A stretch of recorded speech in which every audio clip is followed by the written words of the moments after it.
Hi, welcome to the Celestial Circle podcast. I'm Love. And I'm Tylin. We're two Los Angeles-based astrologers and healers. Join us each month as we explore the upcoming transits to see how they will affect you, show up in the world, and in our own personal lives. We hope that you will find guidance, understanding, and fun as you apply this wisdom to your own life.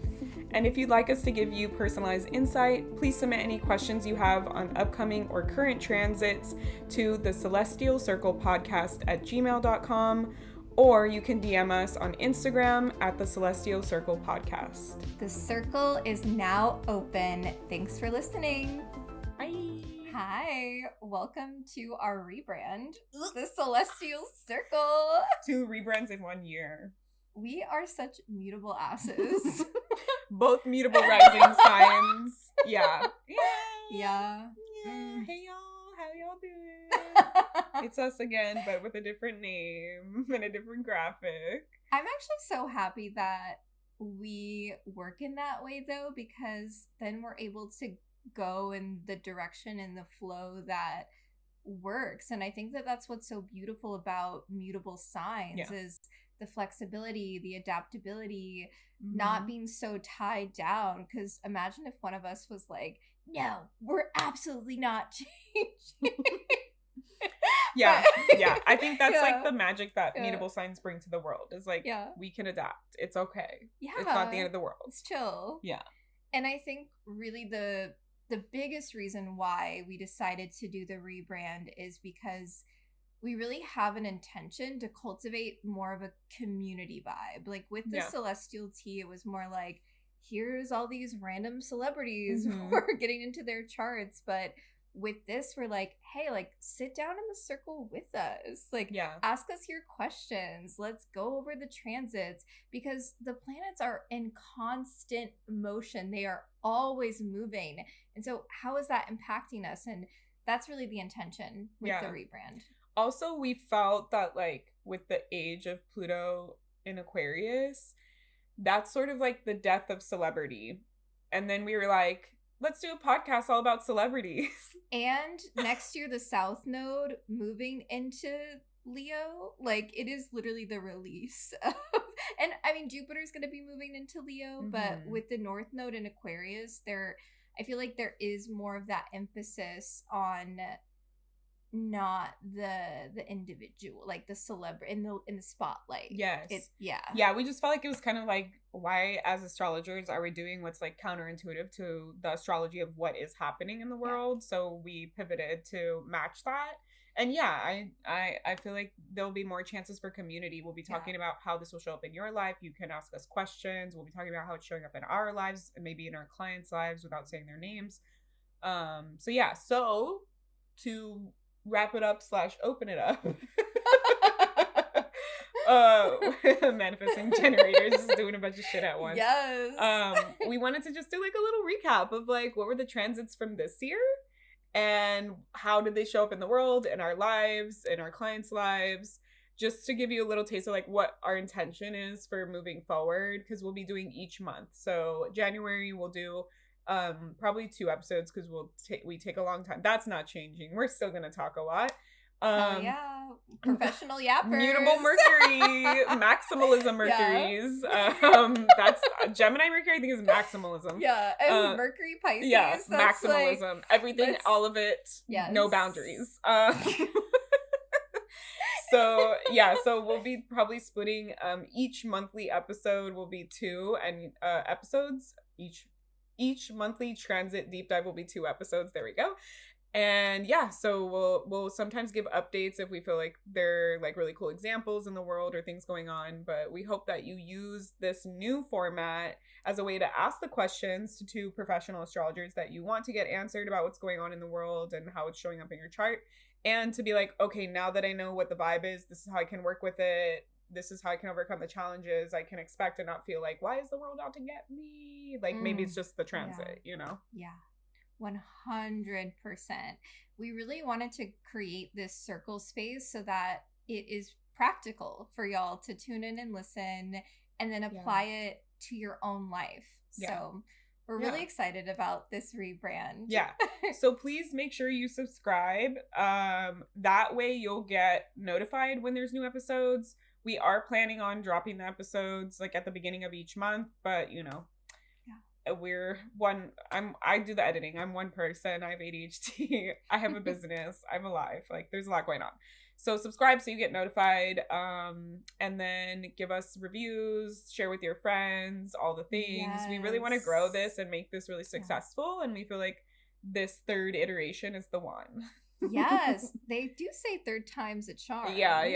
So here we go. And we have future plans for the Celestial Circle, so we're going to be dropping that, just teasing that here. So But if you are interested in looking at an overview of what 2026 energy will be, we do have a free online event coming up on January 8th. So it's going to be 2026, the Wheel of Fortune year. It's a number 10, or astrology numerologically number 10/1.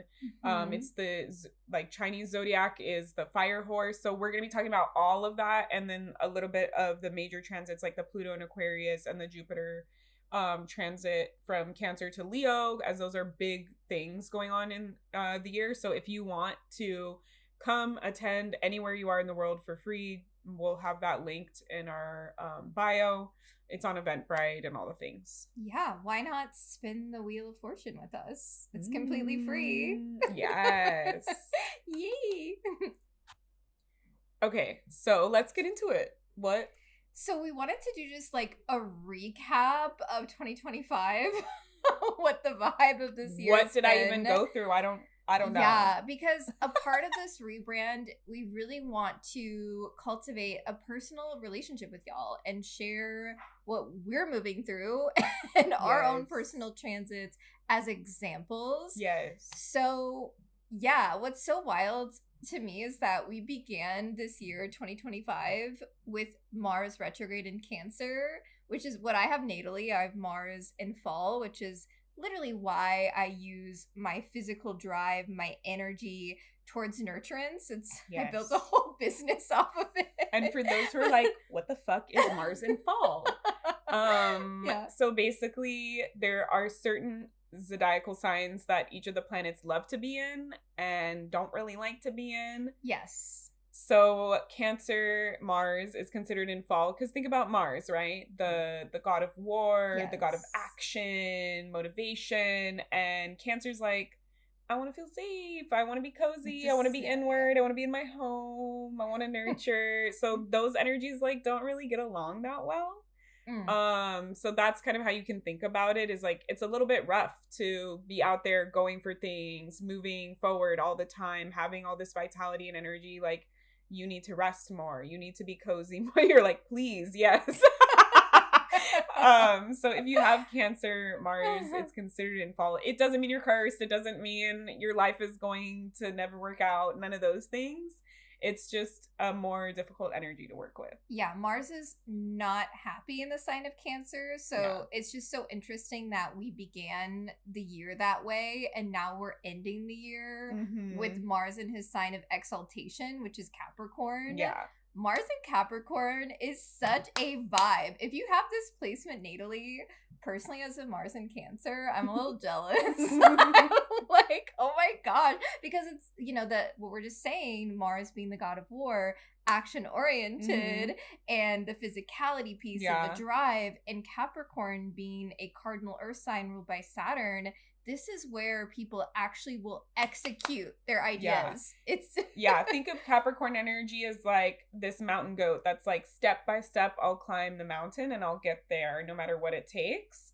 And Mars is like, I love that energy. You're constantly taking steps and moving forward. You're making a plan to execute it. You're course correcting when you need it. Like, Capricorn energy, because it is ruled by Saturn, understands that we have to put in work.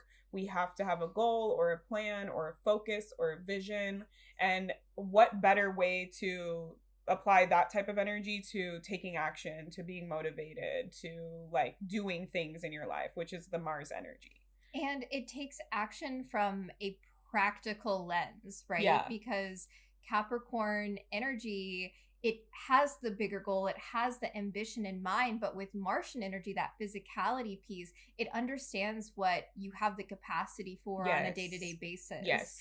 I love to think about, too, the second decan of Capricorn is a decan ruled by Mars, and in the tarot, it relates to the Three of Pentacles, which is such an exalted Mars energy because it really exemplifies the frequency of collaboration, right? It's like, you're amazing at this thing, go out and execute. The one person organizing, the one person prioritizing the projects. So it's just a really great way to end the year, especially with moving into January, because when we get into that episode, I'll be sharing about how it's really a month of the collective re-envisioning. And so it's a beautiful time to get into your body and to check in with yourself on what your bigger long-term goals are. Yeah. And Mars and Capricorn is like, yeah, hell yeah, we can totally execute. But it all comes back to the structure, right? Yeah. The Capricorn piece of, how are you spending your time? Yeah. Like, what are you disciplined in? Yeah. If this is what you want, what are you doing to get there? Exactly. Yeah. So definitely an easier energy to walk into 2026 with. Oh my gosh, so much easier than the way we began this year. Yeah. Also a little bit kind of counterintuitive, I feel, because wintertime, like nature-wise, is when we have our new year. So, like, nature's new year and the zodiacal new year isn't until Aries season, so it's not till, like, end of March. But, like, we as humans with our Gregorian calendar are like, it's New Year in, like, the middle of winter when nature's like, I'm resting. I'm not outputting. I'm not doing things. But I think having that Capricorn Mars energy is, like, helping us a little bit to jumpstart that. So I guess if you're like really plugged into capitalism, then that'll be great for you, because you'll be like, new year, let's go, let's hit the ground running, let's get our vision board, let's do all the things. But if you're still struggling, don't worry. Nature is also like, we're resting for a couple more months. Like, winter is not over January 1st. This is like dead of winter. Like, we just technically winter starts like around the December 21st, like when Capricorn season like happens. So it's like 2 weeks and you're like, winter's over. Like, it's kind of weird. I was thinking about that. I'm like, Capricorn being in winter, interesting. So yeah, it will be good to sort of like, you can still vision, you can still like set the energy or think about what practical steps you want to take, even if you're not going to start doing it until like winter, has happened for a little bit more. I think it's because Capricorn is the winter solstice vibe, and it really does have the frequency of, again, this long-term vision, this long-term planning. So it is a beautiful time to be in that visionary consciousness. But yeah, I mean, I'm personally loving it because I have Capricorn in my 11th house. So it is a beautiful like community vibe. And I'm going to be signing a lease and going full time on Temple Radiance. So it's kind of like in perfect alignment with what I'm going through personally. So I think of this Capricorn Mars time as like, if we were in like complete alignment with nature during this season, we're not harvesting, we're not growing, we're not going outside because it's colder, we're spending more time inwards with our family and people that we love. And this is sort of the energy that I keep seeing of like someone pulling out like a whiteboard and saying like, okay, what did we accomplish this year? What happened this year? Any notes this year? Do we want to approach this differently? Do we want to set a different goal? Do we want to try and maximize this? Do we want to get rid of this? So that's more of like what the Capricorn energy is asking as we wrap up 2025 and step into 2026. So think it's like the measure twice, cut once. So we're thinking, we're organizing, we're recapping, we're aligning. We don't necessarily need to take that action just yet. Yes. Another thing that really just like rocked my world for the transits in 2025, the very beginning of this year, the North Node shifted into Pisces. Because you're Pisces rising. I'm a Pisces rising. So it's like, get your destiny going. Come on. What are you doing? Yeah. I mean, really, that was a huge theme for this year. And especially with the Saturn piece being in Pisces as well, of Mhm. like, Yeah, take that's accountability for for me. your Yeah. dreams, take accountability for that visionary state of consciousness, and make those dreams into that tangible, practical reality, and focus on yourself. The North Node moving into Pisces for me really deepened my intuitive practice, my Mm. spiritual practices, like my connection to meditation, to walking meditations, to just like the things that connect me to the feeling of oneness, right? Because that's what Pisces energy is, and that's how I'm meant to move through the world, being a Pisces rising. So for all of you out there listening, us Pisces risings, we are the rarest rising sign, by the way. It's the smallest time window. We are magical creatures. So with the North Node being in our first house, this has been really a transit for me around taking accountability for my connection to spirit. Yeah. And Yeah. I had, that's my Saturn return that I've been going through this year. Whew, we got a lot to talk about with that one. Yeah. And Yeah. and so if you're Saturn in Pisces, so if you're Mhm. like you just turned 30, you're 29, 31, sort of in that area, you'll be wrapping up your Saturn return in Pisces. And that was, I feel like I have it in my 4th house, so it wasn't too bad, like the Mhm. placement that I have it in. But yeah, this was a big deal. My big lesson was definitely boundaries, which is hello, Yes. Pisces is like the vast ocean, Yeah. no boundaries. Everything is, like you said, oneness. Yeah. We're all together. And Saturn is like, no, let's have some boundaries. Don't keep Yeah. overgiving. Don't keep overexerting and overextending yourself. So I've had to learn that in a lot of different ways. The biggest one, because it's in my 4th house, was family related. So my grandfather passed away during this time. And then my mom, like, I had to basically end my relationship with my mom and go no contact with her, like permanently. And this is something that I've struggled with. Obviously, like, my relationship and the way that my mom is like rough from childhood. If you have Saturn in your 4th house, you probably had a rough childhood. I'm apologizing for on behalf of your shitty family members. Saturn, Pluto, and Mars in the 4th house. It's rough childhood stuff. Yeah. Yeah. So I was sort of in this like cyclical spiral with my mom where she was unwilling to budge in the way that we needed to heal our relationship, to move forward and have a better, healthier relationship.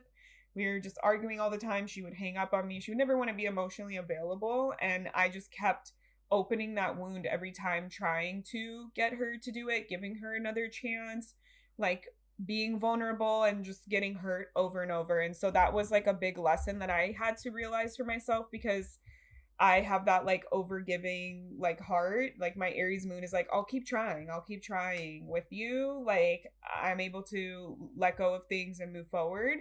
But every time I would like talk to people about it, they would just be making like the face of like, oh, like that's not normal. That's not okay. Your mom treats you like that.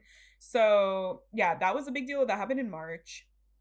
I was like, okay, I have to go no contact with you. And I totally like gave her like a whole month to decide. And she just like forgot, quote unquote, that I even asked her about it. And I was like, what a crazy thing to forget about if you want your kid in your life or not. So yeah.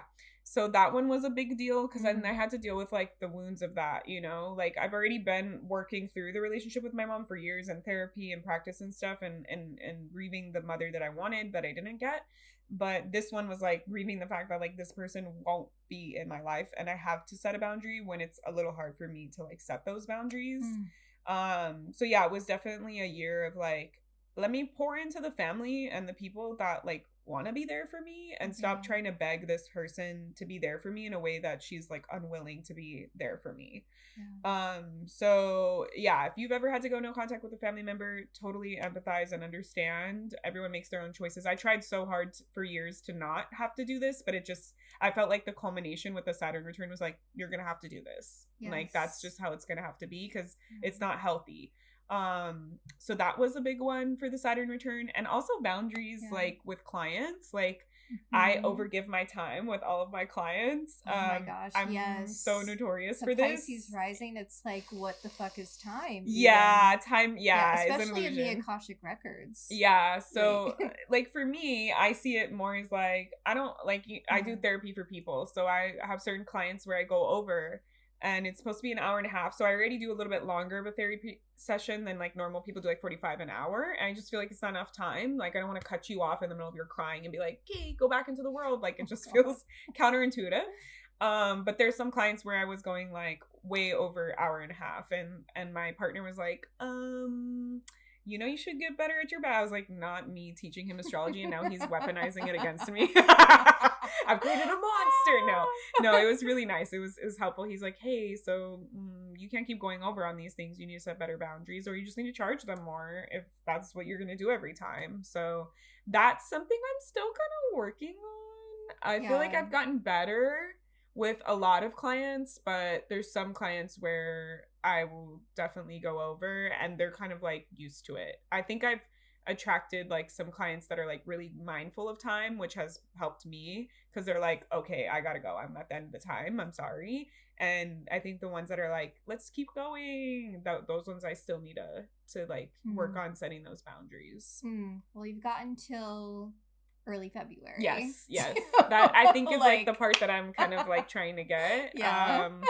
Yeah, so definitely a lot of boundary work. And yeah, definitely the other main theme for the Saturn in Pisces, for those who went through their Saturn return with me, was not, like you said, not letting your dreams be dreams. Like, how are we taking grounded, practical action to get to the place where we want to? Yeah. And I think I had to do this, but it was a more subtle, like, just like an acceptance and understanding and then taking the action. Like it wasn't like a big thing like cutting my mom out, but it was more like okay, I keep saying I want to like up level my business or make more money in my, like that was something we had to kind of go through. Like we were doing a lot of different events together, but they weren't really building the type of community that we were looking to build. Even with our podcast, we were putting a lot of time and energy into this thing that we give for free, but it wasn't like, didn't feel like people really were caring or vibing with it. So yeah, I had to be like, okay, so if I see myself going here and if I want to be here, then I have to actually look at where I'm wasting my time, where I am not supporting myself and I'm not putting in the time and effort and practice towards building that goal. So I think I literally in December, I was kind of like, oh, now I'm getting that piece. Cause I think the whole year I was like, oh, I have to do this. Oh, I have to do that. And I have to do that. And it was like all procrastination stuff. Like pushing out and adding more work instead of focusing on the thing that would give me the goal that I wanted in my business. And so I practiced it in this month and I saw a lot more sales. I know it was like Black Friday and stuff too, but that really, I saw it. I was like, okay, I'm not trying to waste my time with these things. I'm using my time to build these things and to get bookings, to get sessions, to get people. And same with our podcast. We were like, you know what? It's not working. Throw it out. Start a new one. Yes.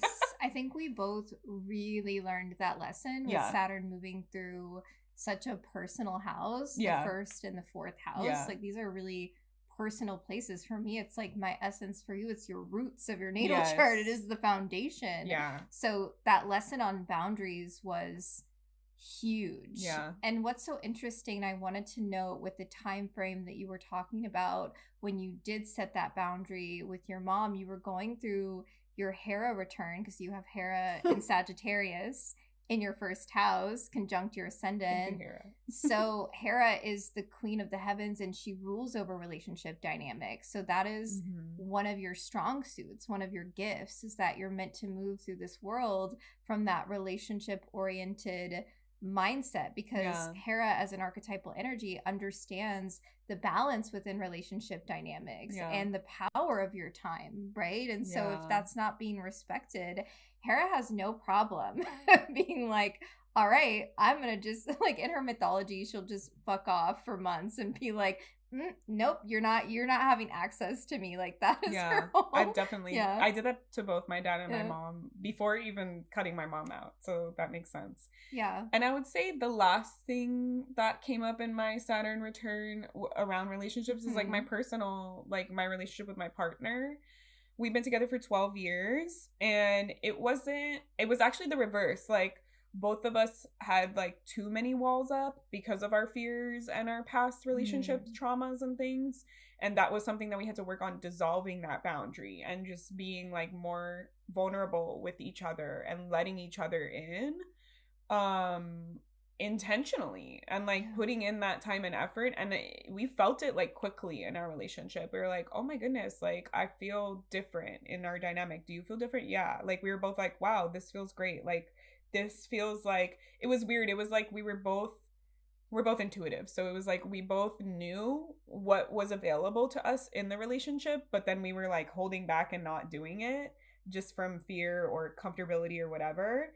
And it just took like a little bit of like a mindset shift, and like someone, like I had a conversation with someone that like prompted this, and then it was like, oh yeah, why aren't we being more vulnerable and letting each other in? Like our home and our relationship should be our sanctuary space, you know? So let's just allow that to happen. And I feel like that has been really transformative for us in the dynamic. We felt it like immediately.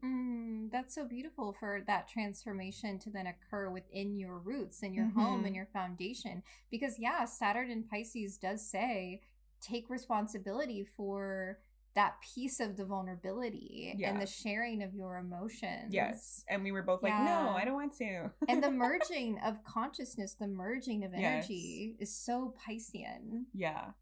So that's definitely big themes from Saturn return. Yes. Yeah. It'll finish in January. And then people who had the Saturn in Aries got a little taste of their Saturn return. Coming for you, Saturn and Aries. Yeah.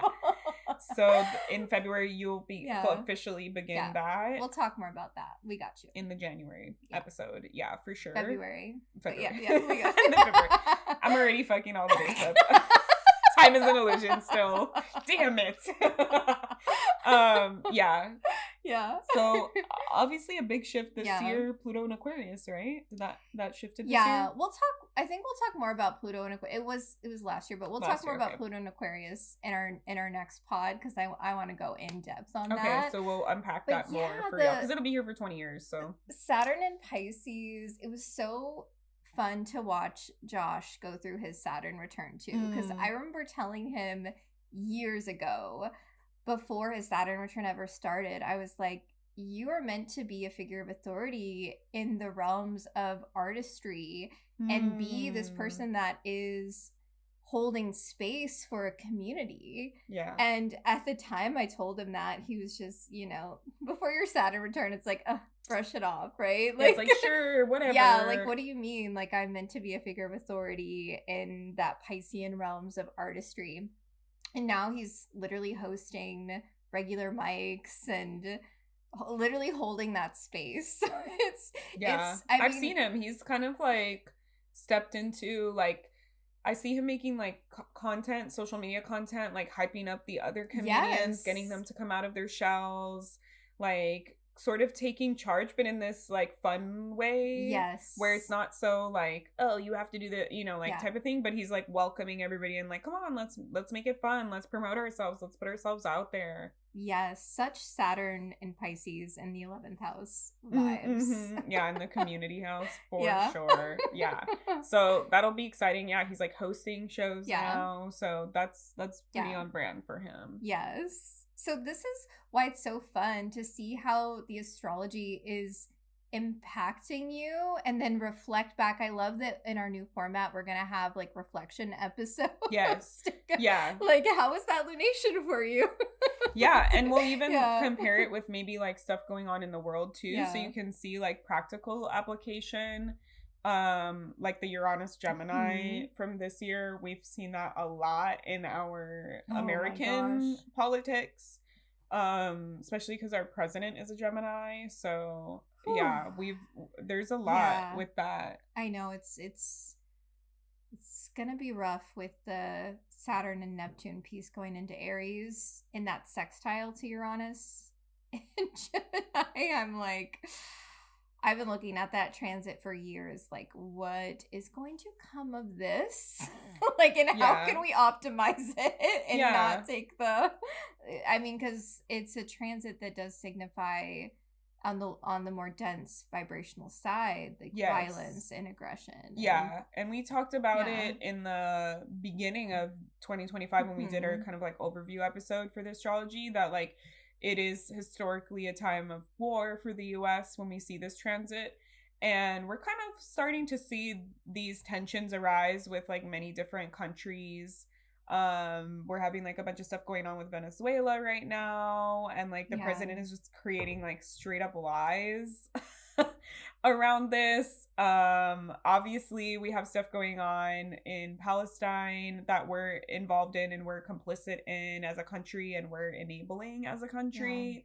So like if that tension ever rises, that could be like a war type thing that could happen, which is why I think a lot of people are like trying to not do anything, which is unfortunate. We even saw like the president was like beefing with Canada and like Mexico throughout the year, which I feel is, it's just like Gemini's like words, communications. Also, the AI stuff is very Uranus and Gemini. Like people were talking about that. It's like, and Pluto and Aquarius too. Yes, like very quick dissemination of ideas and things, right? Because the premise of AI is that it just parses through the internet and then it takes like a summary or an overview or an amalgamation of what humans have created already on the internet and just like gives you that information. So it's like an easy way to pull everything from everywhere and then just give you that. There's like a lot of, I would say, with Uranus and Gemini, because that transit will still happen, you know, it's not going to end in 2025. There's a lot of noise that people were saying. Everyone's speaking up, everyone's putting their voice out, everyone's saying something. And so we're going to have to, especially with AI, we're going to have to be very, very, very, very discerning about what is real and what is fake, about what is just someone's opinion and what is fact. And then we're seeing like with Google developing that new AI that can make like photorealistic images. It's going to be even harder to discern what's AI and what's real. We saw that deal that Disney just did with OpenAI to give them the like intellectual property assets for their characters. So now everyone who uses the OpenAI will have access to those things. So we might be seeing like all kinds of stuff that's like, is it real or is it not? I feel like obviously Trump is like the biggest example. Like everything he says is like not true on social media. And he says some really disturbing things. I am horrified about like one of his last posts that he made about Rob Reiner. Like, oh yeah, he was saying that Rob Reiner died from Trump derangement syndrome when actually Rob Reiner died from his son being on drugs and attacking him. Like, yeah, so that's classic Uranus and Gemini energy. Like, who is correct, who is not correct? So I would say like be really grounded, have a practice to unplug from these things so you're not just like getting over consumed by all the information, and fact check the fuck out of everything. I think with the way that the internet is, it's going to be harder and harder to fact check using the internet. So we're going to have to look at like other sources that we trust for these things. I found this free like plugin that like pulls out a lot of AI stuff on your Chrome browser. It works on other browsers. So like it's like it parses through data that's before 2022. So like you'll get like stuff before the AI boom. So you're like more likely to have less AI. So like investing in those types of things will be really good. Yeah, like we're even seeing like social media being weaponized against people, how they like if you want to come into the US or travel, they're going to look at like 5 years of your social media history. I feel like that's very Uranus and Gemini. Yeah, what do you think?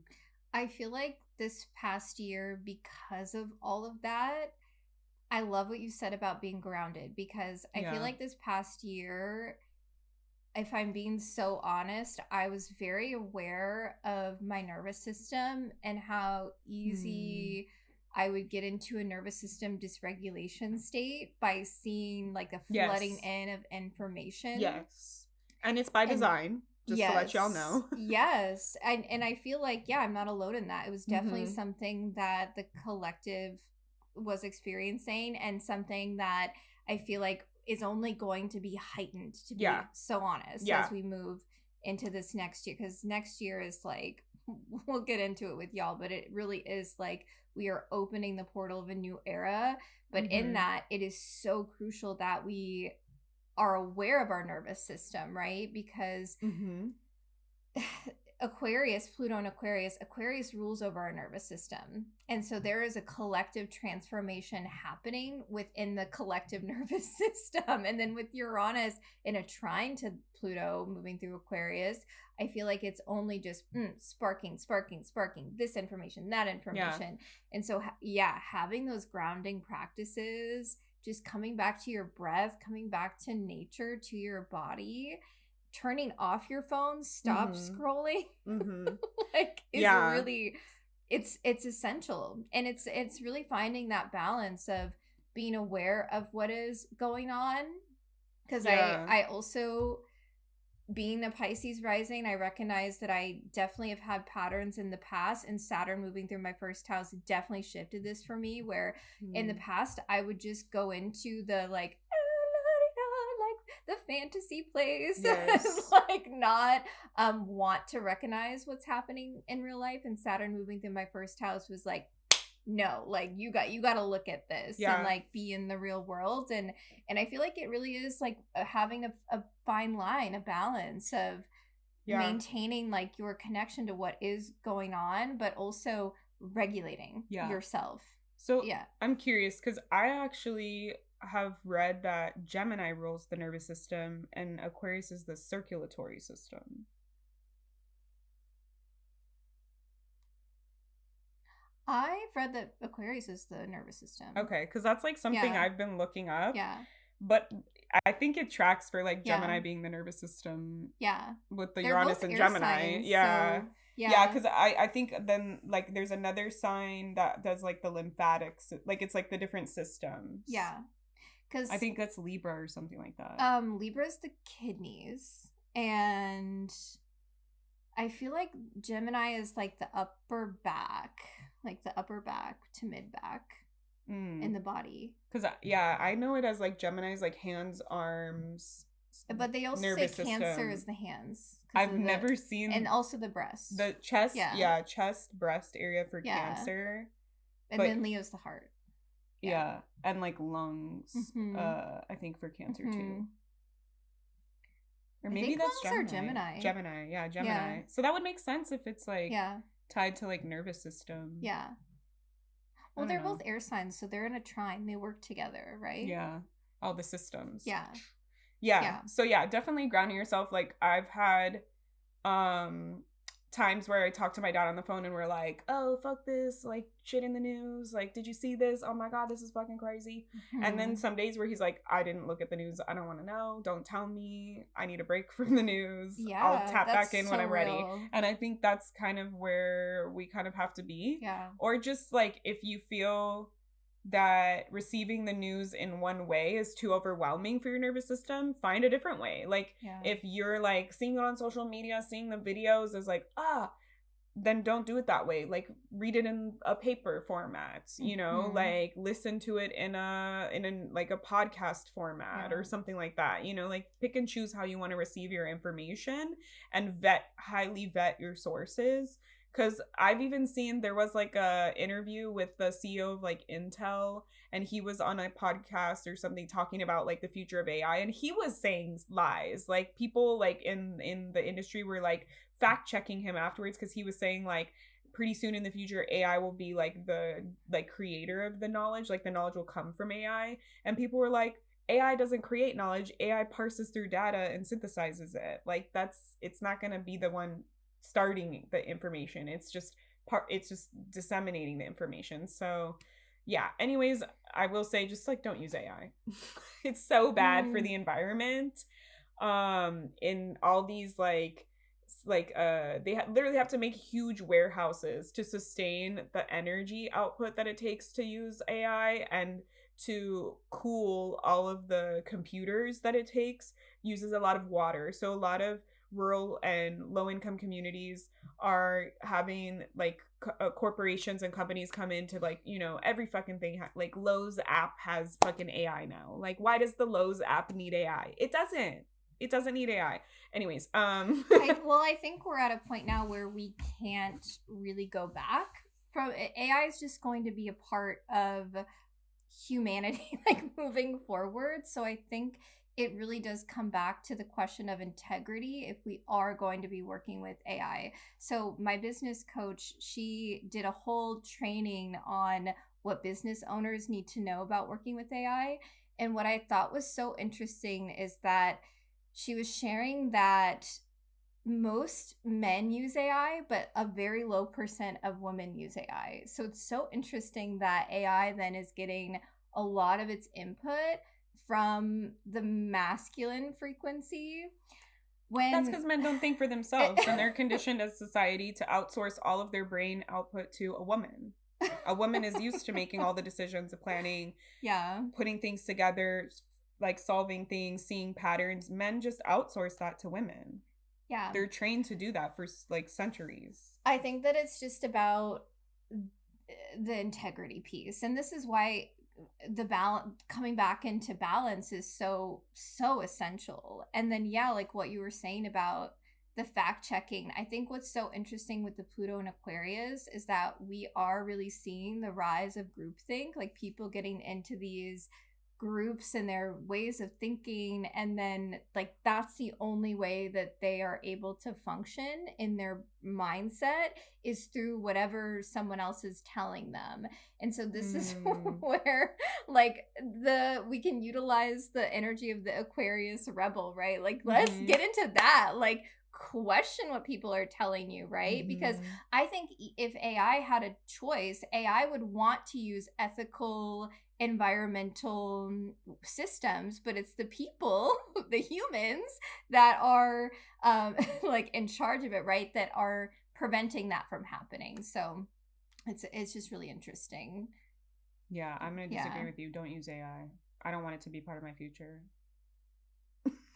I don't. I hope that the deal with Disney flops because they're allowing all their assets to be usable by anybody, and they spent since their inception suing the pants off of every single person that tried to use their likeness and intellectual property, and all of a sudden they're just giving it to an open source format that everyone can use. It just doesn't make any sense. Like when you're saying like, what are the integrity, what are the morals? There isn't. It's money. That's all they care about is money and ease. They don't have to pay people to animate anymore. They can have an AI do it. Yeah, but now a guy at home can also create something really inappropriate about a wholesome character and put it out on the internet, and it'll have Disney's name on it. Like a lot of people are like, I hope these ventures that they do flop, and I hope that they don't persist, because I think to just accept AI as part of our life is bullshit, to be honest. And I'm not judging you, but like I'm just saying, like, those warehouses that are going in are in low income. It's another like just stab from capitalism.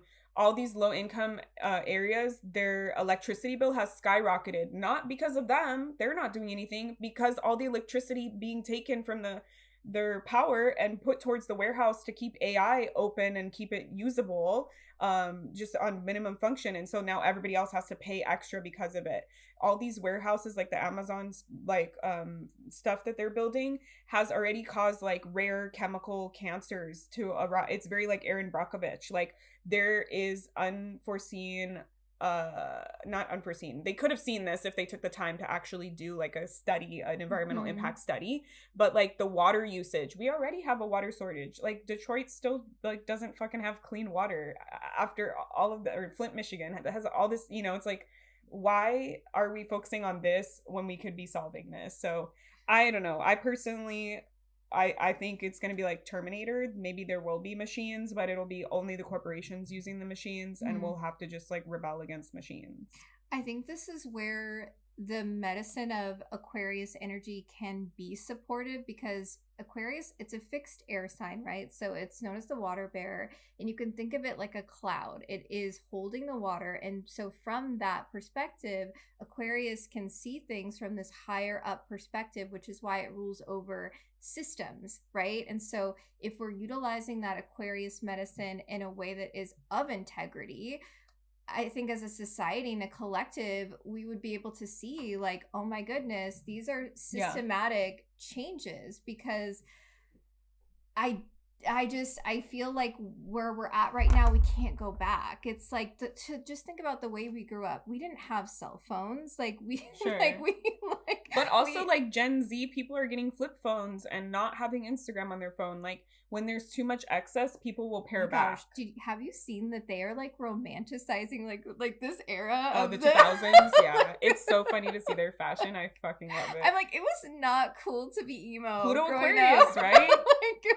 They're back into the future trendy, like mixing things together. Yeah. But yeah, I don't know. I've seen people say like there are like right ways to use AI ethically, like in small formats, not in mass large, like just make it available for everybody. But I agree, if it's used for small things that will help humanity, like how they're like, oh, it will create automations or things like that. For sure, yeah. But I think that like most of the time when I talk to people who use AI, they're like, I asked ChatGPT this, like it's not a fun game that we can just, it's not a magic 8 ball. Just buy a magic 8 ball. Just fucking ask the magic 8 ball. Or ask your intuition. Yeah. Go inward. Ask a tree. Ask anything else. Ask the magic conch from SpongeBob. Ask, I think that's where it's kind of frustrating, because people are just using it frivolously when it uses up so many resources, and it's hurting a lot of people, and it's ruining a lot of communities, and it's just making these corporations think it's okay and we should still do it. And I've also seen a lot of people like pushing against it because it's too far in the extreme. So we're seeing this resurgence of like slowness, books, physical media, tangible things, like creating things with our hands, like the arts and crafts, I think is going to become much bigger, because people are going to say, I don't want all this like fake stuff. I want realness, and I want to deepen into realness in my life. Yes. And that's why I'm like, fuck it. I love that. One of my clients, she's been talking about this for a really long time, and now she's finally doing it. So she's created this like club space in Pasadena. If you're also in LA, you can totally go, where it's this like club unplugged. Like you're going and you're just being present without the use of your phone. Yeah. You can read, you can knit, you can chat. And I do feel like people are craving that. Yeah, and I've been seeing more of those spaces too. Yeah, like that's the other part of Pluto and Aquarius. It desires the community. It desires the connection. It desires that like-minded energy, but then again, we are seeing the extreme of that, where people are in these situations where they're brainwashed and they're unwilling to question the narratives that are being fed to them. Yeah.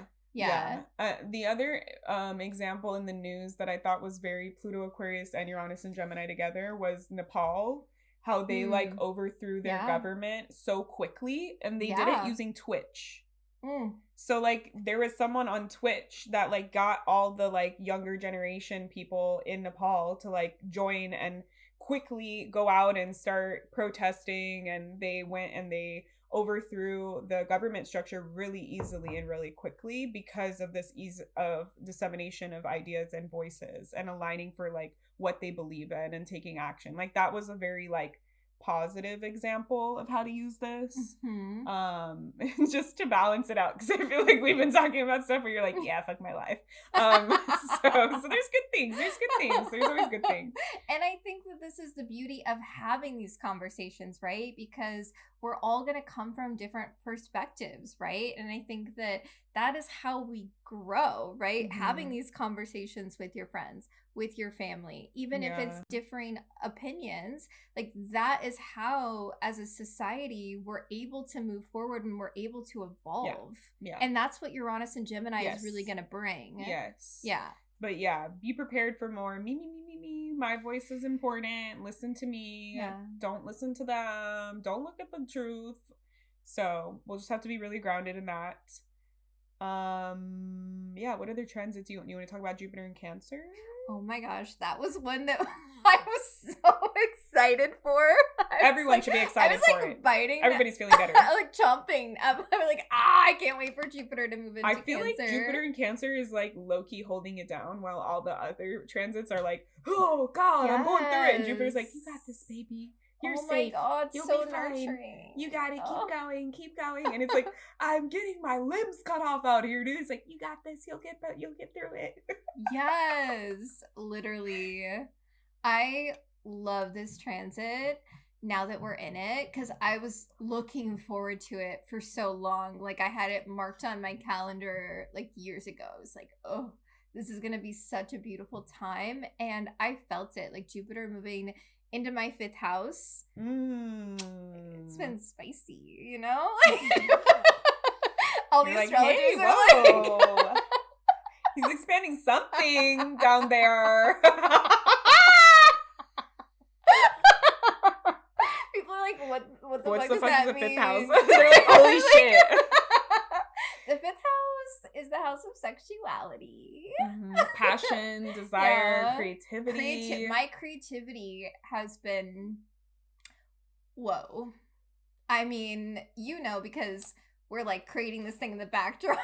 Yeah, we're creating something special that we'll announce when the time is right. Yeah, but whoa, that's been a feat creatively. I'm also working on another proposal. Like that's been wild. All of the creative stuff coming up from that.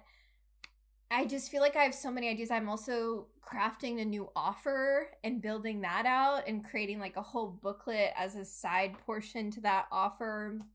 It's just felt like ideas flowing in. Yeah. Like that's the vibe, which I know is totally different for you, Yes. having Jupiter moving to Eighth your eighth house.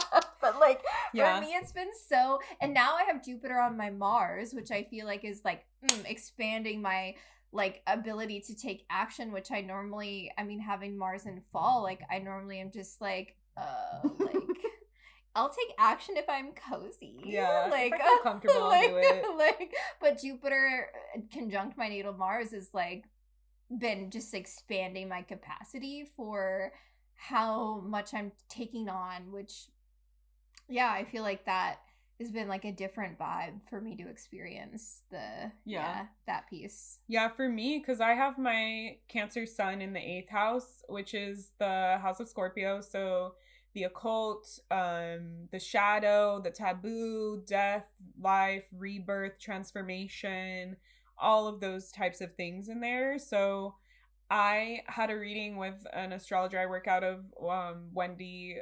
She's like famous on Otherworld podcast. She like gave me an impromptu reading before the transit even happened, and she said your psychic gifts are going to like up level, they're going to expand. And I feel definitely that's what happened with this transit for me, having Jupiter in the 8th house. And because I had that foresight of like knowing, I intentionally worked with it. Like I asked to make spirit more tangible. I literally posted something on my story yesterday where like I was messaging back and forth doing a mini like psychic reading for one of my friends. She like got this new dog, and then he just like randomly started acting out, and she was like, please, anyone who like can communicate with pets, like can you. And I'm like doing voice to text, and I just pressed the button to like have it listen. I didn't say anything, and then a huge block of text just appeared that said I love you, I love you, I love you, I love you, with periods too. And I was like, what the fuck? Like I've been working on making spirit like more tangible. Like I've been asking to, I literally had an experience I didn't tell you about this. I partake in the Kelly sober program, which means you smoke weed. And I just love that Kelly sober is like a thing. Gosh. I'm not sober in any means. I barely drink. But anyways. I want to come back to that, the weed piece with the eclipses that we had. So okay, I'll note that. So it was actually more recently. I was by myself and I took edible. I was like relaxing, chilling, and I literally felt a spirit move, like was moving my body. Like, you know how those people are like, I had sex with a ghost. I kind of felt like I experienced that. I was like, sure, you had sex with a ghost. Now I'm like, I get it. Like I was because I have an injury in my hand. And so all I did was I set the intention, like, I want to open up to healing. I want to heal my hand. I want to open up to healing. I just kept repeating that in my mind.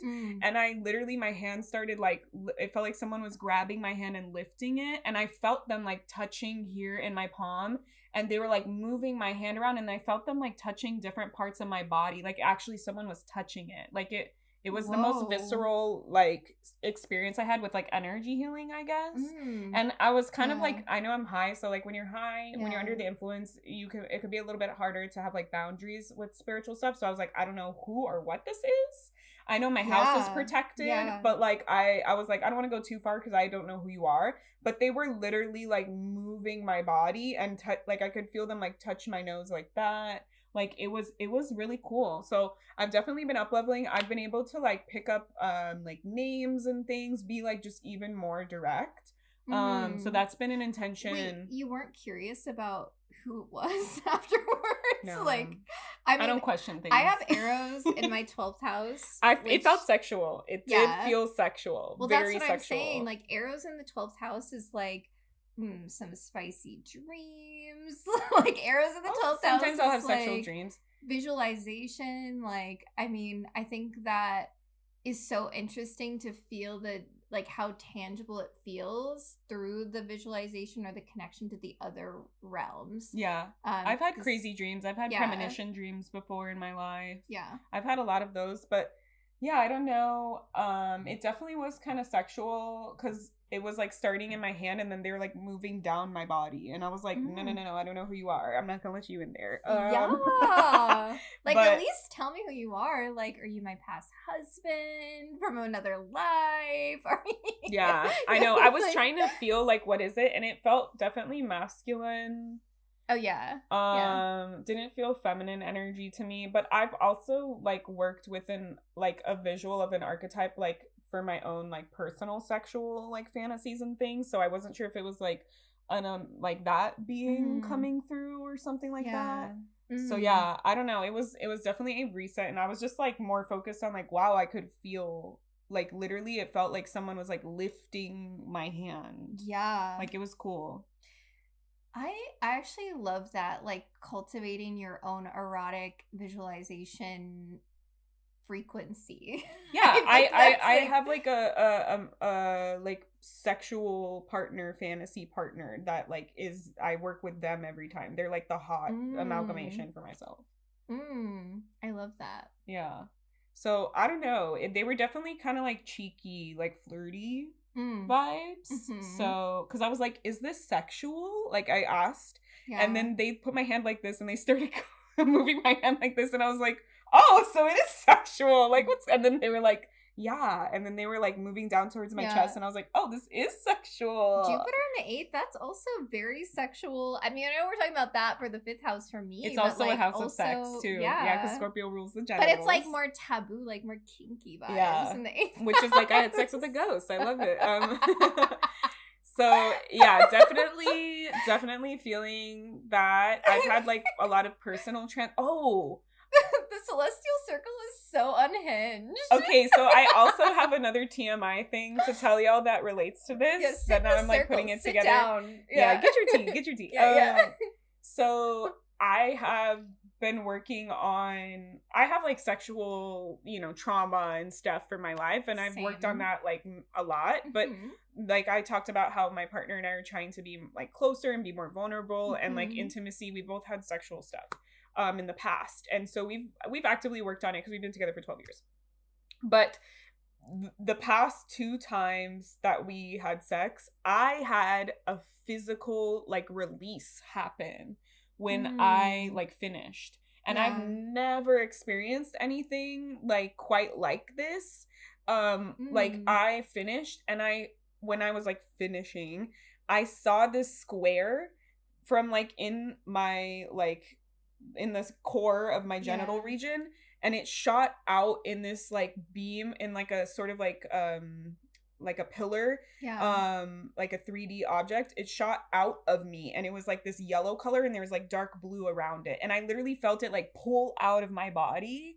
And then I just was, like, crying. I was just crying, and I felt like I need to just release the residual energy, and it felt like a mix of, like, being really sad that I had to carry all of this for so long, and like grieving that. And then also a mix of just like, I was so happy because I felt like unburdened. Like it was like a freedom feeling. Yes. And I was just like crying for like couple minutes. And then the next time I had a similar thing. I didn't see it, but like I just felt like something pulled out of me that was like really, really, really sad. And I felt like I was crying, and I had to like yell because it was so sad. And I felt like I was processing like a lifetime of sadness, because like it rocked me. Like even after I was like done crying, I still felt like really like it was like left over. And I know like both of us have had sexual trauma, so, and I did set like a intention for the second time to heal like and get closer sexually. So I think I was processing either of our stuff or both of our stuff.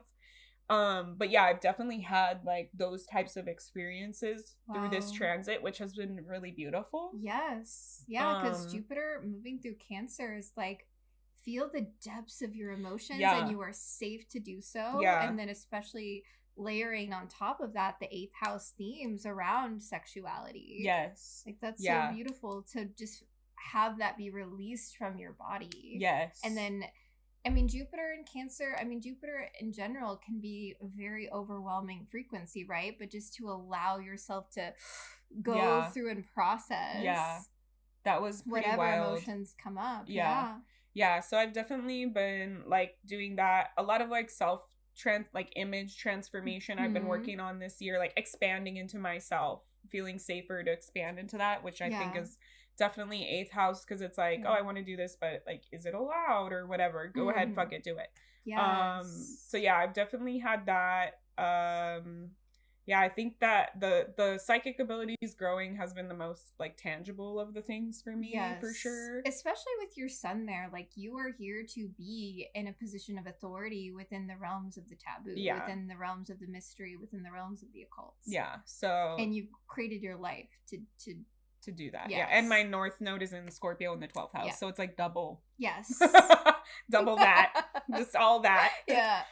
Which I came out the womb like only liking supernatural and fantasy shit, so I feel like my soul was like, I know that. That's what I'm here for, is like all of those things. That's why we're friends. Hello, Pisces rising. Here for all of that. Like I tend to like really vibe with Scorpio people too, because my placements. So all the water sign peoples. So that's definitely been like an interesting like side effect or piece of the transit for me. So I'm excited to see, as we wrap that up in next year, what will keep coming of it, because I've really been like asking to make my abilities stronger and stronger and clearer, like all those, and I feel it. Like even my clients, like I've been up leveling in my, it's not up leveling, it's very Jupiter Cancer. I've been feeling safe enough to expand into what intuitively I've wanted to do, but I felt like, is this okay? I don't know, because like especially with energy healing, you know, a lot of it, you want to get formal training and things like that. And I've just had like, when I'm with Frankie and we're on an edible, this has happened to me even before the transit, because my South Node is in Taurus. I know I've spent lifetimes as a healer, like a physical healer. And so when I'm high, I will tap into that part. So like I'll just I'll sense what he's feeling, and I'll grab his arm and I'll move it in different directions, and he's like, oh, like that feels good. So like I have that like intuitive, like I'll do like chiropractic stuff on him just without knowing. Like I'll crack his neck or whatever.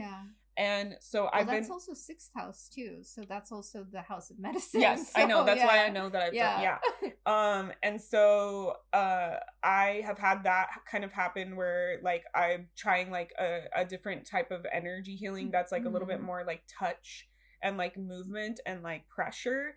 And so I've been like trying to incorporate that into like my own clients' work, obviously asking for permission and all those things. I'm not doing like massage, but it's sort of like I can feel like where the acupressure, I guess, point needs to be, and I need to like I feel like having the physical pressure, just it's a form of, that's why EFT really works, because we're touching the nervous system while we're processing things. So I feel like I've been really called to do more of that kind of stuff, like get more like hands-on, mix more modalities, feel safe to like gather all of the things together. And I've seen that in my last 2 energy healing sessions. Like, we were like processing like past life stuff, and my client was like, that was so visceral, I've never had that experience before. Like, I really felt it in my body, like really I could see what you were talking about from my past life and different things like that.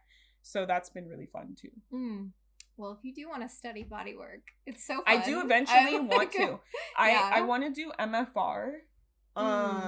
Yes. And maybe like acupuncture type stuff. But I've been told by my friend when I do readings with her, when we do trades, like she was like, maybe in your 40s you'll do that. And so I was like, interesting. Because I know it's like financially, it's like a big investment. So to go to school and then all of your clinical hours. Yeah. This next year in 2026, I'm going to be celebrating a decade worth of doing body work. That's actually exciting. Wild. Yeah. So I highly recommend it. I love it. I mean, I'm not sure. Like, I don't know. I know I don't want to do massage. Yeah. But I want to have some kind of training around body work so that I can employ it in what I do. I know that for sure. I just need to find like the right one that I want to do. Because in order to do MFR, you have to have a massage or like esthetician, something where you can like lay hands on people. So yeah, it is a process. Yeah. But it's so fun. Oh my gosh. Yeah, I see it. Like, that's one of the gifts that I have as an energy healer, is like I can see where the energy is getting like stuck in your body. So it's cool. It's cool to understand and to be able to like step into that intuitively. Yes. Oh my gosh. I'm excited for you to step into that. I feel like maybe that might be when Jupiter transits up into your 10th house. Maybe you. Yeah, in Virgo. Yeah. Yeah. Which wouldn't be, it would be like a couple years. Yeah. Yeah, it wouldn't be too long. Yeah. That could be nice. Yeah. I could see it. We're like going way into the future now. But yeah, okay. Going back to Virgo, the eclipses this past year have been in Pisces and Virgo, which for us is, again, being mutable rising signs. Have been in our angular houses, so very important houses. For me, my 1st and 7th. For you, your 4th and your 10th. So yeah, it's been intense with the eclipses this past year. And the eclipse season this year was it wrecked everyone. Yeah, it was rough. Yeah, the September Pisces eclipse that for one, me got everyone. It happened in my 1st house, conjunct my natal. I mean, is it like super obvious I have Black Moon Lilith in my 1st house? Like, it happened conjunct that Black Moon Lilith placement, and that for me was like this complete just shifting point of like, you are here to be this wild woman, witchy goddess priestess, and don't hold back. Like, it felt like that eclipse was a complete shedding of any shame that I had, like, as a residue in my body and in my soul. That one was that September Pisces eclipse. Yeah. And it also, I think, with Saturn and the North Node moving through my 1st house, going back to the cannabis piece, and the trauma piece, I, for years of my life, would use cannabis as a way to numb and not process, especially in the dream time, because I have Saturn in my 12th house. And so I realized, like, oh, like, cannabis, if I use it, like, I don't have these, like, crazy nightmares. And so I would just use it to, like, block that.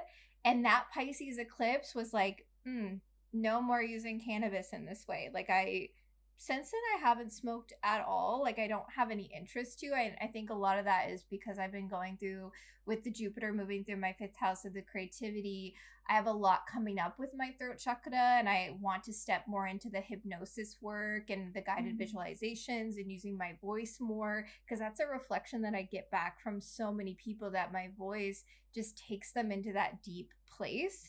But I just realized, like, the quitting of the smoking and then only using cannabis like in a ceremonial or just like a recreational way every now and again versus like the way that I was using it, that for me, I feel like was a huge shift with the eclipses. And yeah, like the other ones in Virgo, like in my 7th house, I definitely resonate with what you're sharing around the deepening of the relationship dynamic, because I definitely felt that with Josh.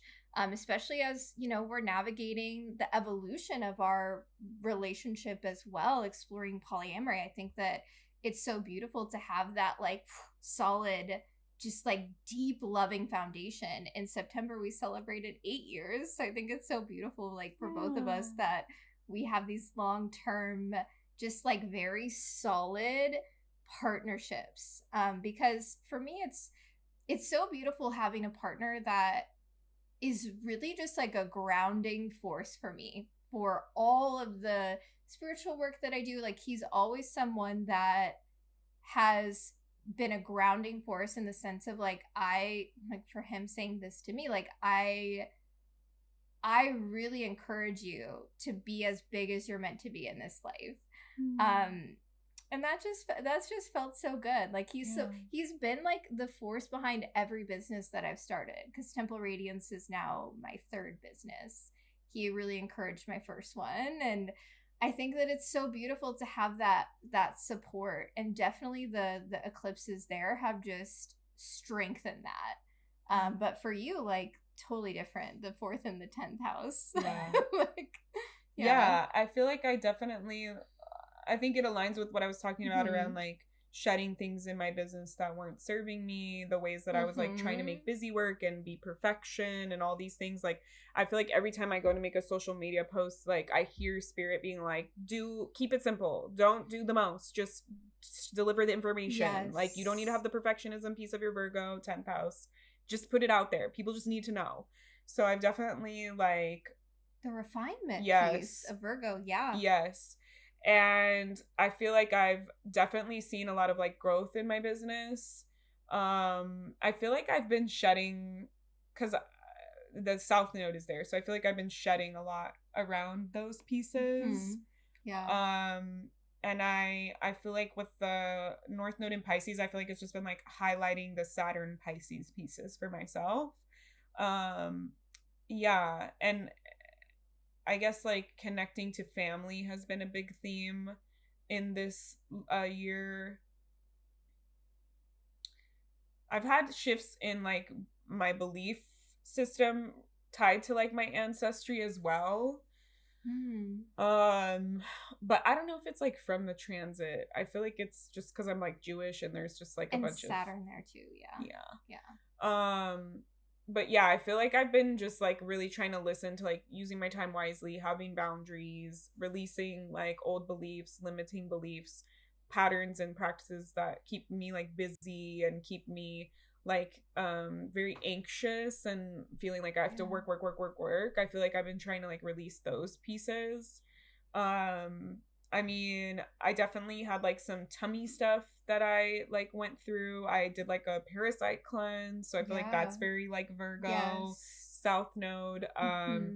Even my wrist injury is on my thumb right here, which is your Mars finger, and I have my Mars in Virgo. So, and I also hurt my foot when Saturn moved back into Pisces, and and Pisces rules the feet. So yeah.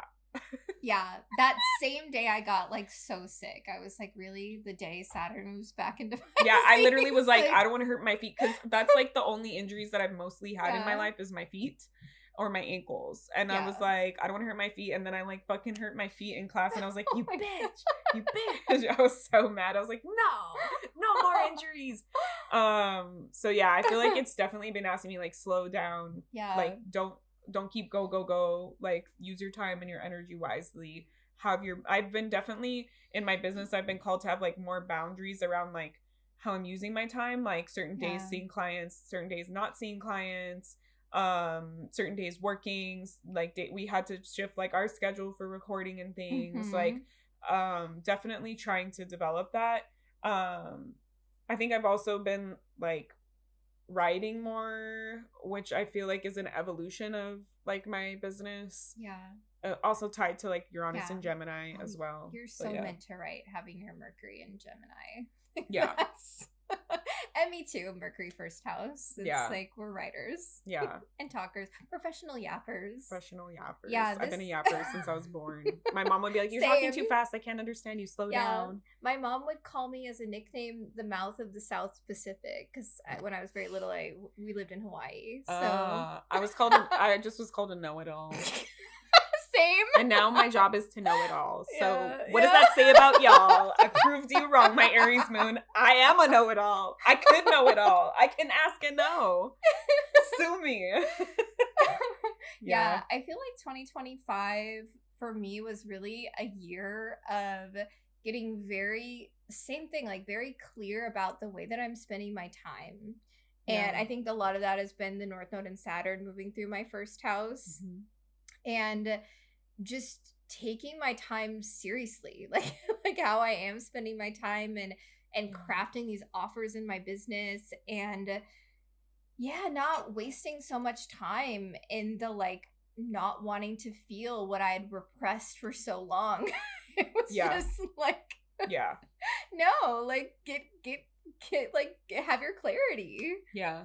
So, I think also collectively, North Node Pisces is going towards spirituality. Yes. During this time, it's really hard, I think. So because of we're thinking about what is the future, and I feel like Pisces says dream, dream a world that I feel like I've heard that a lot from Spirit this year. Don't focus on what isn't going right. Think about how you want to be the solution. What new societal order or structure do you want to see? How can you bring that to life? We've had a lot more focus on community and community support, communities coming together. We had the fires in California, and community had to come together when we had the SNAP benefits and stuff. We had people were coming together to do food drives and things like that. I definitely feel like we've been moving more towards a place of and how I was saying the arts and crafts movement. Pisces is the sign of the artist, the creative. So it's we're seeing a lot more people needing to tap into their creativity during these times when it's really rough. What gets humanity and groups of people through it is our creativity. Art is a way to process. Expression is the opposite of depression. It is a way to create understanding. You can see in art where an artist processes something heavy, and it can help you process something heavy. Yes. So I definitely feel we're moving away from the organization, the perfection, and all these pieces, and into feeling. A lot of people have been just feeling everything that's been going on, whether they're super sensitive or not. They define themselves that way. And I think it's worth noting that it's probably the Pisces North Node collectively affecting us. No more repression.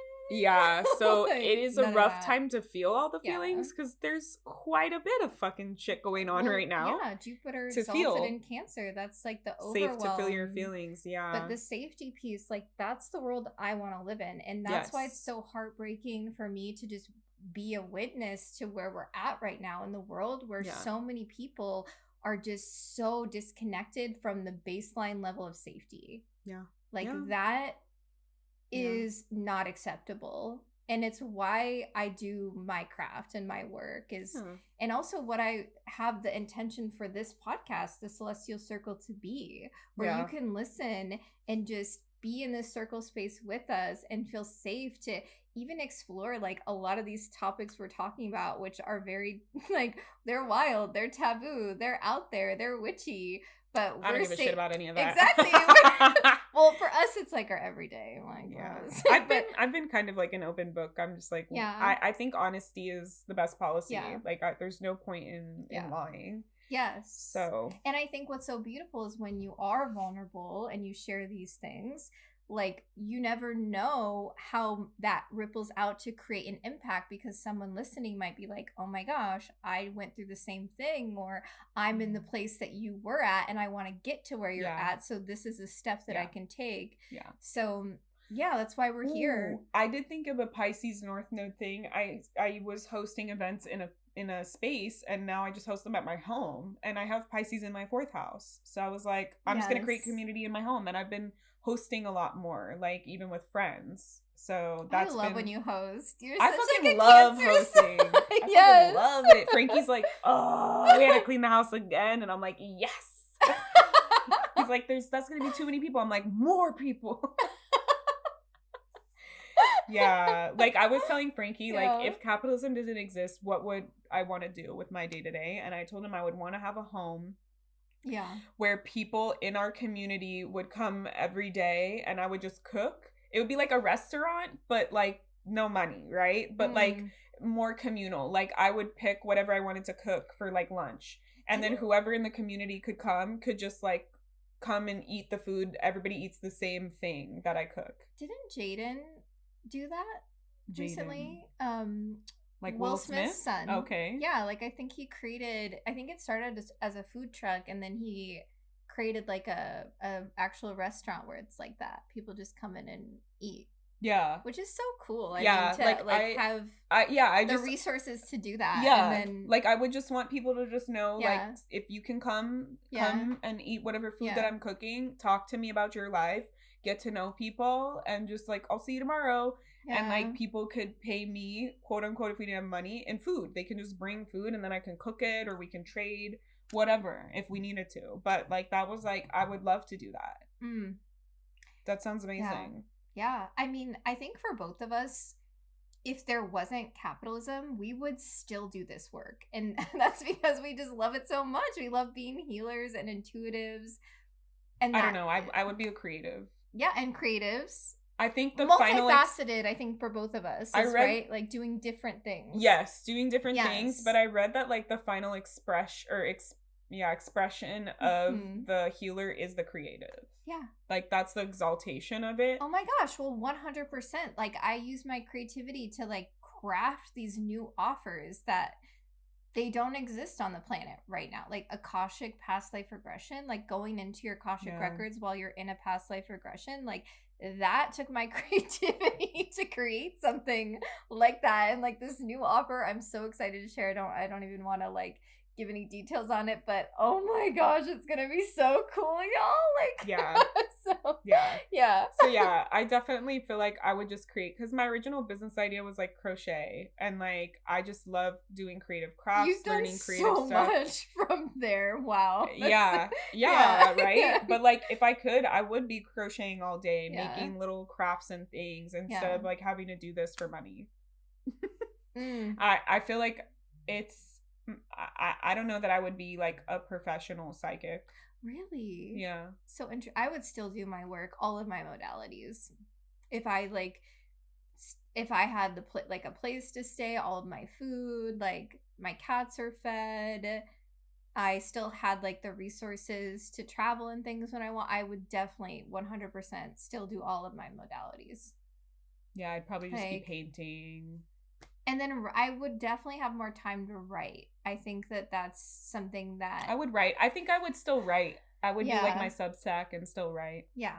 But I mean, I'm just someone that like, you can't tie me down to just one thing. Like, that's why I would be doing all kinds of shit. Yeah. That's our where we started this podcast, our mutable asses. Yeah. I had crochet, I did woodworking. Woodworking, and then like I did like products, like I've done all kinds of different things. So interesting to me that you wouldn't want to do your psychic stuff though, because you're so good at it. You're so talented. Yeah, maybe it's just because I'm like I feel like I have to do it now. Like to make a living. It's my living. So it's like I feel like I'd want to take a break from doing that. Yeah. Well, I also think people don't realize how creating is psychic. Energetic it is to be a psychic and an intuitive. Like it is honestly more energy to do like an Akashic Records reading than it is to do a massage, for me personally. I think it's more energy for me to do an energy healing than an Akashic Records reading. I don't know. I would still say the latter, Akashic Records reading's more energy than doing energy. But I have Jupiter first house. Yeah. Just keep expanding. But I love all of them. Like, I'm not saying that, like, I don't want to, do one of them, but it's. I think maybe I'd be more of a teacher. If that's not me capitalism, I would stepping teach into- other people more than I would do services. I think that for me is something that I definitely know is a part of my evolution, having my North Node in Sagittarius and in my 10th house. Like, I'm visualizing and I'm seeing like Yeah. having a temple and people would come and live and learn. I would probably do something like that. Which is like times 10 of what I'm doing now. So yeah, exactly. like I would do more of that, like Yeah. a lifelong practice. I would probably Well, yeah. create like I would still create rituals Yeah. for people. I think I would do like rituals for the moon and for the holidays and for the thing. Like I would do that. Yes. For free. Yeah. 100%. I I would do think that. long-term vision, like I also would love to cultivate like a long-term healing mentorship and support the young healers out there, because the world, we need more healers and we Yeah. need more people that are multifaceted in the realms of healing. So I also see that for myself in my future, like training the young ones in the realms of healing. The younglings. Yes. Yeah, so I would still be Yeah. connected to it, but I feel like Yeah. I would do it more in that way. Mhm. Because I feel I just don't want to be tied to like having to like do bookings and things. I feel like I'd want to be like the like ethereal like mentor that kind of just is like around, like just doing like random shit. You know, it's like, You're kids, such do a you want to Sag see? rising. Yeah, I'm like, do you want to see what this bug does? You know, like yeah, I think Yeah. I would definitely be more like that. Yeah. Yeah. Yes. Okay, well, that's been a wrap for 2025. Let us know how this year was for you. Yeah. If Yeah. you felt like you went through it, you transformed, you shedded, you were rebirthed, you were challenged, things were taken from you, you had to end things, you weren't sure where the fuck you were going, that's exactly the vibe. Ooh, oh my god, we didn't even talk about like the Neptune piece. I think the cannabis piece I was talking about was also related to Neptune being in my Aries. first house as a Pisces rising Yeah. for years of my life. We're ending that, which I'm Just, very... I think it's so sobering of like, and now Neptune moving into my second house. Yeah. Like, yeah. I think the Neptune Pisces was Yeah. very dreamy. Yes. Like, I don't want to do anything. I just want to think about it and Yeah. dream about it. And now we're going to be in like Neptune Aries. So it's like, we have to take action on things. We'll dive into more detail because I have a lot to share about that. Yeah, but that's true. It's just, I mean, I want to note that because I mean that's been most of since I was in high school. I had Neptune and Pisces in my first house, and that's when I first started smoking weed. So it's so interesting. The like, yeah. I didn't start smoking weed till a couple years ago. Yeah. So maybe it is tied to Neptune and Pisces, but Yeah. yeah, like I definitely feel like I was like having, I think that main thing for me was like the delulu that I kept telling myself around my relationship with my mom. Like I felt like I was just delusional. Like it'll be like she's gonna be the mom that I want. Like she's gonna budge. Like she's gonna open up. She's gonna want to be in my life. Like no. I think that when it moved into probably, I want to look like when it was if it was in Aries, because it was in Aries for a little bit, then it retrograded this year. Yeah. Maybe that was when Aries, yeah. Then maybe when I cut her out, it was like during that time. I'm so excited for you for Neptune moving through your fifth house. Yeah. That's like when we're talking about creativity, that's like gonna be a fun creative. Like that's gonna be like whoa, amplified for you. Yeah, I feel like that's gonna be tied to like tarot deck creation and things like that for sure. Yeah, that'll be really fun. Yeah. And I'm excited for Neptune like moving into my second house. Like yeah, we're gonna have a lot of I'm actually gonna have Saturn too in my fifth house. That'll be really productive. Yeah. Get the dream, do it. Get the dream, do it. I've also had Chiron moving through my second house of Aries, and I feel like this year I've also done so much healing with money and finances. Like I have like a plan set to clear off my debt by 2028. Like I have a more healed relationship with money. Like I completely shifted my perception around money to now view it as this like when I think about my bank account, I have this visual of seeing it like this beautiful feasting table that's magical, and like if you eat the fruit, obviously more is going to grow, and if you if you don't eat it, obviously it'll go bad. So there's this generosity piece that I would love to infuse in like that connection to money and finances and deepening my connection to, that's why I hired another business coach that's all about like organization, money tracking, money management. So I feel like the Neptune and the Saturn piece moving into my second house, that's only going to deepen, especially in the realms of like my entrepreneurship journey. So yeah. I'm excited for it. Because, like, Neptune in the second house is like, yeah, make money, like, with your spiritual gifts. So. I natally have Neptune in my second house, bitch. That's what I'm saying. Yes. I've heard it's your psychic gifts or acting. Yeah. Yeah, I natally have that shit there. It's fun. And Uranus. The millennial conjunction, we like that to call one it. Is yeah. Yeah. All right. Well, again, if you want to share what your experience was for any of the transits, if you have any like questions, if you're like, oh, I have so and so in my house, like, what do you think I experienced, or what was the takeaway or the lesson I should know for this transit? Please let us know. It's okay if it's for like this episode and then you're just, because you're seeing it for the first time and then you're like, oh, I want to ask a question about it. That's fine. We can have our little question corner. Again, we're looking at, the next episode will be January 2026. So if you want to ask any questions about any of the transits going on in 2026 or advice that we have based on like your chart, I will say if you want us to know, to answer questions about your chart, like please put your rising sign. Or your birth information. Or your birth information. If you're comfortable sharing, that would be amazing. If you're comfortable, yes. And let us know how much you want to share, what you don't want to share. Yeah. Like if you're like, don't say my name, it's okay to say my first name, whatever it is. Don't show my, whole birth chart or talk about the placement. That's fine. Yes. But at least the rising sign, because if you're like, oh, I have like Mercury and Gemini, it's like, we don't know what house, so we can't really help you. Yes. The area of life is so important when we're discussing the realms of transits, because it's like, where is it happening for you?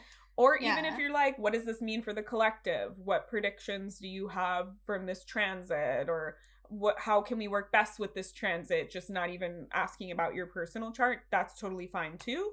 Fire away all the questions. We're both manifesting generators, so our strategy is to respond to questions. So we love responding. So please. Yes. And please share the personal stuff. I think that's why the Celestial Circle is going to be as like special as I'm envisioning it to be, is because I would love for you to feel like you are sitting in the circle with us, and like your information, like your questions that you're coming to the circle space with is valuable. So ask away. If you're not sure, just put it all in the email or the DM and we'll figure out what to ask for you.